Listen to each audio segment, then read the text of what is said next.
Example है हमारे पास, space में कोई पॉइंट पी है हमारे पास जिसके कोऑर्डिनेट 1 2 3 है, 1 2 3 दिए है हमारे पास। इस तरह से ये एक्स एक्सिस हो गया हमारे पास, वाई एक्सिस, जेड एक्सिस, ये आपका ओरिजिन है, और ये कोई वेक्टर है हमारे पास,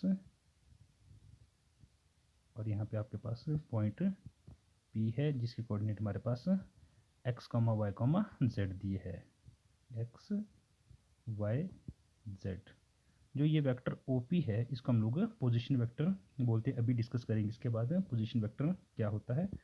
पहले फाइंड कर लेते हैं हम लोग इसका यूनिट वेक्टर फाइंड कर लेते हैं। तो पी वेक्टर कोऑर्डिनेट हमारे पास एक्स की वैल्यू 1 है, वाई की वैल्यू 2 है, जेड की वैल्यू 3 होगी आपके पास। तो ये इसी वेक्टर को हम लोग किस तरह से लिखते थे, अभी हम लोगों ने स्टडी किया था, एक्स आई कैप प्लस वाई जे कैप प्लस जेड के कैप। तो एक्स की वैल्यू 1, वाई की 2, जेड की 3 पुट करेंगे, तो आई cap plus 2 J cap plus 3 K cap, ये हमारे पास ओपी वेक्टर हो गया। ठीक है, पी का पोजीशन वेक्टर आ गया। अगर हम लोगों ने मैग्नीट्यूड फाइंड करना है ओपी का, तो हमारे पास क्या फॉर्मूला है, X square plus Y square plus Z square under the root. तो ये हो जाएगा हमारे पास 1 square plus 2 square plus 3 square under the root. 1 का स्क्वेयर 1, 2 का स्क्वेयर 4, 3 का square 9, 1 plus 4 plus 9 under root, and ये अंडर रूट 14 आ गया हमारे पास। अगर हम लोगों ने ओपी का यूनिट वेक्टर फाइंड करना means R unit vector, OP vector upon OP का magnitude, OP vector I cap plus 2 J cap plus 3 K cap हो गया आपके पास, एंड मैग्नीट्यूड ओपी का हमारे पास रूट 14 है, तो डिवाइडेड बाय रूट 14। तो यहाँ से आ जाएगा आपके पास ये 1 upon under root 14 I cap plus 2 upon under root 14 J cap plus 3 upon under root 14 K cap. तो इस तरह से हम लोग पोजीशन वेक्टर फाइंड कर सकते हैं, उसका मैग्नीट्यूड फाइंड कर सकते हैं, एंड उसका यूनिट वेक्टर भी फाइंड कर सकते हैं। नेक्स्ट है हमारे पास position vector and displacement vector. हमारे पास पोजीशन वेक्टर क्या होता है, डिस्प्लेसमेंट वेक्टर क्या है।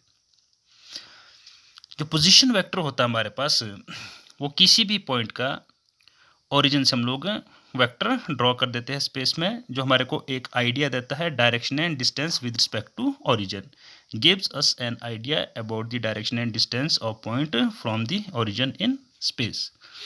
लाइक स्पेस में हमारे पास कोई पॉइंट ए है, यहाँ पे ए है, तो ओरिजिन से जब हम इसको ज्वाइन करेंगे तो ये ओ ए वैक्टर है हमारे पास। ओ ए वैक्टर क्या है, ए का पोजीशन वेक्टर है, इसका नाम हम लोगों ने R1 वेक्टर दे दिया। O A vector is equal to R1, और ए के कोऑर्डिनेट्स हमारे पास x1 y1 z1 है। तो A vector or O A vector को किस तरह से लिख लेंगे हम लोग, O A vector is equal to R1 vector equal to x1 I cap plus y1 J cap plus z1 K cap. ये ए का पोजीशन वेक्टर हो गया हमारे पास R1 वेक्टर। बी उसी तरह से सिमिलरली, अगर ये कोई हमारे पास पॉइंट बी है तो ओरिजिन से ज्वाइन कर देंगे, तो ये हमारे पास ओ बी वैक्टर, इसका नाम हम लोगों ने R2 दे दिया। बी के कोऑर्डिनेट x2 y2 z2 है, तो ये हमारे पास x2 आई कैप प्लस y2 जे कैप प्लस z2 के कैप हो जाएगा। मान लेते हैं पहले कोई पार्टिकल हमारे पास ए पॉइंट पे था, तो जो उसका पोजीशन वेक्टर था वो R1 था, R1 x1 I cap plus y1 J cap plus z1 K cap आ गया। फिर वो पार्टिकल ए से लेकर हमारे पास बी तक पहुंच गया, इस तरह से यहाँ से आपके पास इधर आ गया ए से लेकर बी तक, और बी पे जो उसकी पोजीशन थी वो x2 y2 z2 थी, तो बी उसका बी का पोजीशन वेक्टर हो गया R2 x2 आई कैप y2 प्लस y2 जे कैप प्लस z2 के कैप। अगर हम डिस्प्लेसमेंट की बात करें तो डिस्प्लेसमेंट है उसकी ए बी, तो जो ए बी वैक्टर है हमारे पास वो हमारा डिस्प्लेसमेंट वेक्टर है।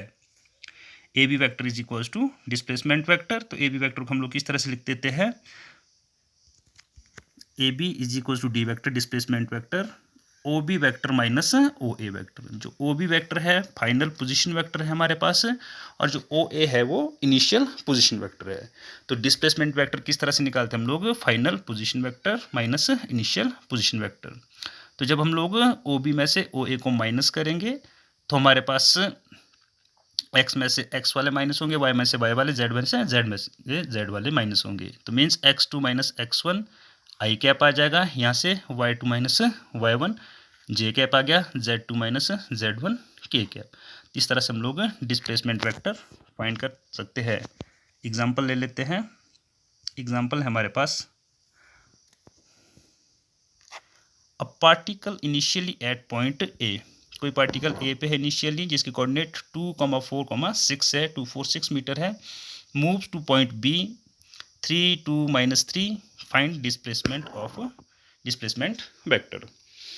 तो जो हमारे पास इनिशियल पोजीशन वेक्टर है पार्टिकल का ओ ए वेक्टर, वो हो जाएगा x1 i cap plus y1 j cap plus z1 k cap.